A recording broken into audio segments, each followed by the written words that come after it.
everybody. I would first like to ask you a question, a rhetorical one. Will you please think of someone you look up to who is very dear to your heart?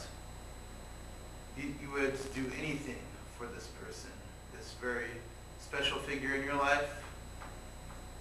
And if you put your entire being into helping your relationship with this person and being in good standing with this person who is so high above you, it would be worth it, and they would never let you down.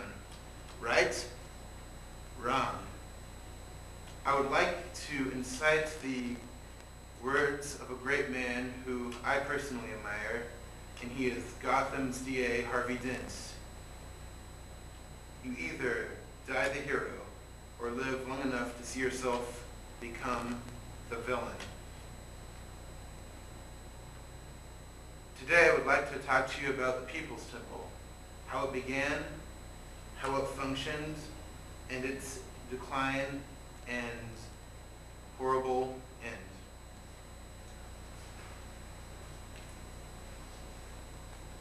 The People's Temple began as an anti-segregationist church movement. It was founded by this man, the Reverend Jim Jones. He believed in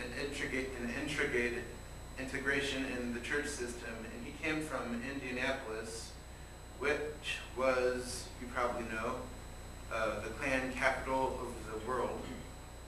And so he took a lot of heat for that. And so he brought this church together anyway, and it was a noble step, or a seemingly noble step, towards improving race relations. Things went on inside the People's Temple that were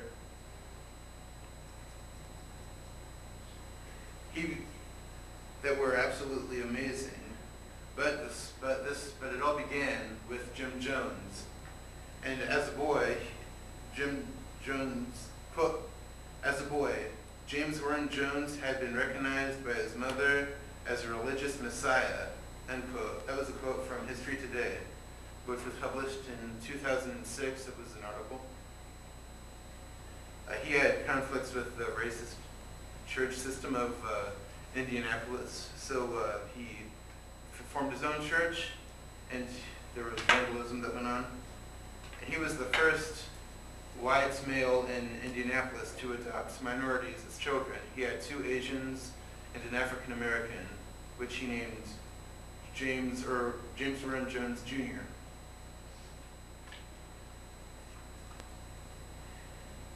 In his church, miraculous things happened. One of his constituents was one of his sheep was a crippled woman, and he was able to reach out and get her to stand up simply by using the Word of God. At least that's what he convinced his followers to believe.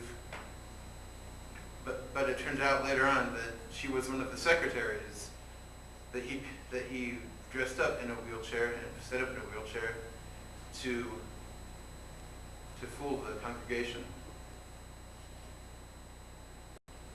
People gave Jim Jones everything they had, every asset, all their life savings, their property value.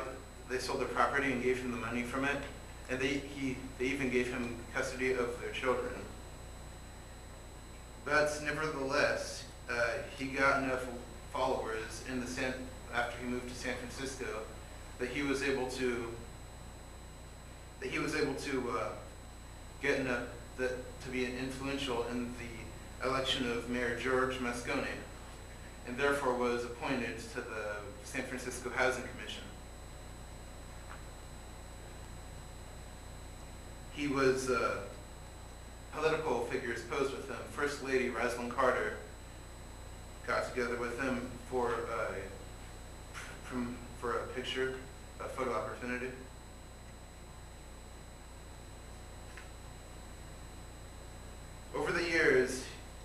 started suffering from paranoia, and he began soliciting his congregation for sex, male and female members, and he started abusing them.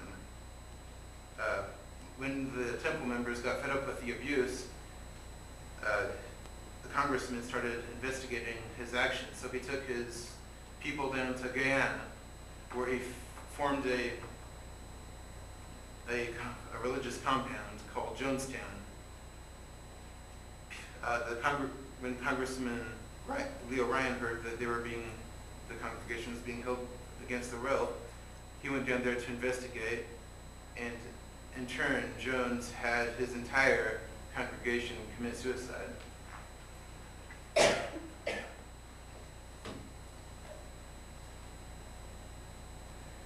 This was what happened to them. And the congressman ended up getting shot up at the airport when he tried to leave. And so next time when you think of your hero, you need to look behind their face and see what's in their heart.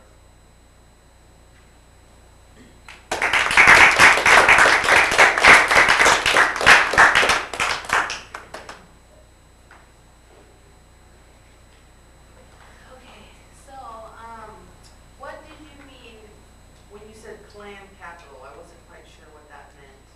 Oh, the Klan capital? I mean, Yeah.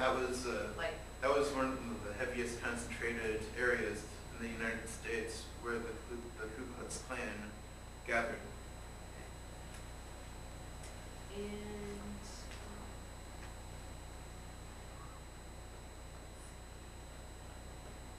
do you know anything about the story when they had tried to come down there and get him and like talk to the people and try to one of the family members wanted to start bringing them back home? Yes. The family members were concerned about what was going on in the compound, and they had this congressman go down to see what was going on, and a few of the people that wanted to leave, he did an investigation, and he seems to be all right with his findings, so he brought a few of the people that wanted to leave with him, and he took them with him to the airport to leave, but they were ambushed by people hired by Jim Jones. And they were shot. A lot of them were shot to death, but some of them survived. Most of the People's Temple, most of the congregation ended up dying, and those who didn't poison themselves were injected or shot, and not even the children were spared.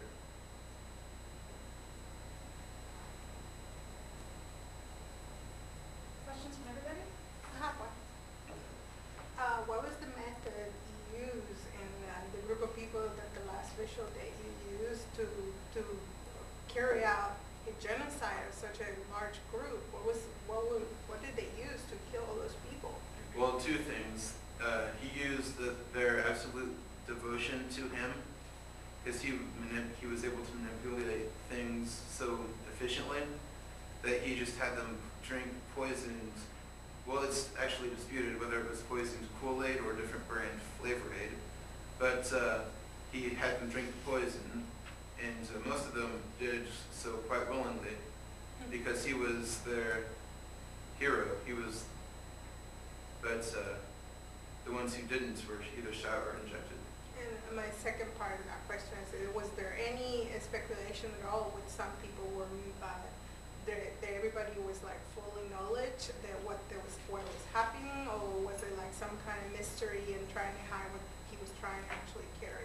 Well, he actually did. He actually staged these like fake suicides a lot to manipulate them. He called them loyalty tests. I see. So he would test their loyalty, and they were never sure when he was actually going to, or when or if he was actually going to have them kill themselves. So it was just, when they were doing it, they probably thought of it as a loyalty test.